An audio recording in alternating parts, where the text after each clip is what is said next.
والشمس وضحاها والقمر إذا تلاها والنهار إذا جلاها والليل إذا يغشاها والسماء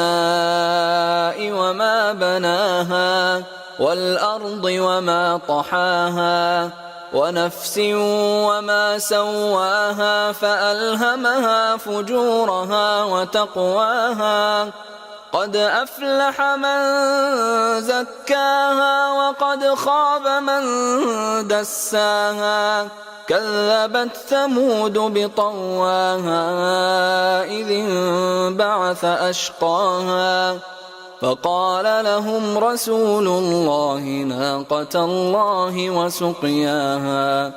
فكذبوه فعقروها فدمدم عليهم ربهم بذنبهم